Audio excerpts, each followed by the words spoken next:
የምክክር ጉባኤው ተመካካሪዎች የወከሉትን ማህበረሰብ የሚያነሳቸውን ጥያቄዎች ማቅረብ እድል እንደፈጠረላቸው ገለጹ።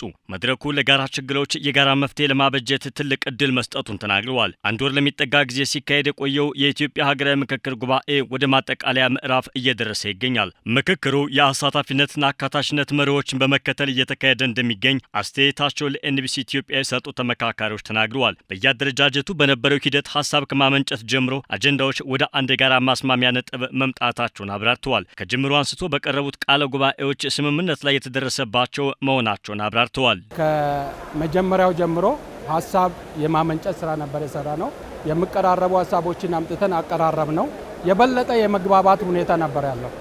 በመግባባት በመስማማት የአንዱን ችግር በአንዱ ጫማ ውስጥ ሆኖ እያየ የኔ ችግር ሌላው እየተረዳኝ የሌላውን እኔ እየተረዳው በዛ መልኩ ወደ አንድ አጀንዳችንን ወደ ማሰባሰብ ነው የደረስነው። ሁሉም በሚገባ ኢትዮጵያን ወደፊት ያሻግራል፣ ለትውልዱ ጥሩ መሰረት ይጥላል የሚሉ ነገሮች ናቸው እያየን ያለነው። ጥሩ ምክክር ነው ያደረግነው። ሀገራዊ ምክክር ስንል ክርክርም አይደለም አቋምም አይደለም።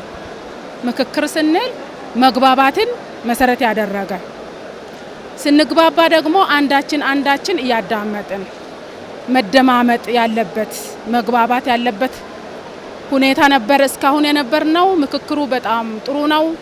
በዚህ ምክክር ኢትዮጵያ ካለችበት አንድ እርምጃ ወደፊት ትራመዳለች የሚል እምነት አለኝ። ይህ ታሪካዊ መድረክ ችግሮችን በዘላቂነት ለመቅረፍ እድል እንደሚፈጥርና እኩል ተጠቃሚነትን እንደሚያረጋግጥ ገልጸዋል። እንደ ሕዝብ ብዙ ችግሮች ቢገጥሙንም ምክክሩ መፍትሄ ለማበጀት አዋጭ መንገድ ነው ብለዋል። እንደ ኢትዮጵያ እስከምናውቀው ድረስ የተለያዩ ችግሮች ተፈራርቀውብናል። ይሄ ምክክሩም ጭምር እንዲካሄድ በርካታ ችግሮች ተፈራርቀውብናል። እንደ ኢትዮጵያ እንደ አካባቢያችንም በተመሳሳይ ያንን ወደ አንድ እያመጣን ሀገራዊ እያደረግን አንዳችን እየሰማን እያዳመጥን ስንመካከር ቆይተናል። ምክክሩ እጅግ በጣም ጠቃሚ ለሀገራችን ሰላም፣ ለህዝቦች እኩል ተጠቃሚነት፣ ለሀገራችን ህዝቦች አንድነት ትልቅ አቅም ያለው ነው። እንደ ምክክር ኮሚሽን ያው የተለዩ አጀንዳዎች አሉ።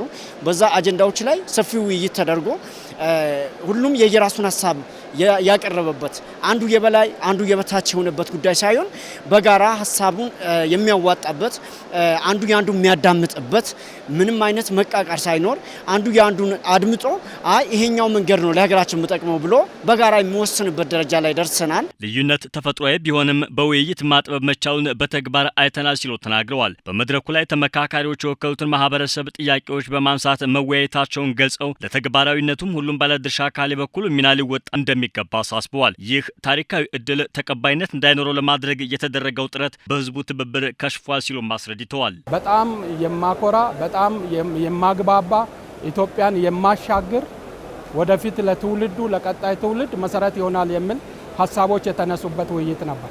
እያጠበብን ሄደናል።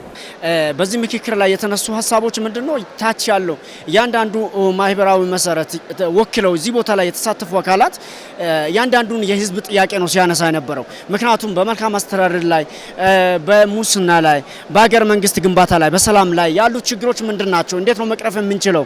አንዱን እንዴት አድርገን መቅረፍ እንችላለን የሚሉ ሀሳቦች ናቸው ሲነሱ የነበሩት።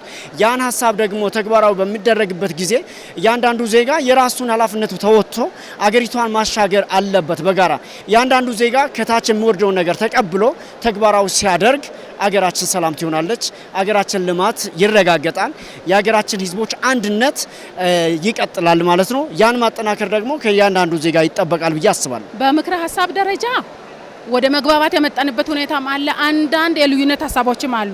ማይካድ ሀቅ ነው።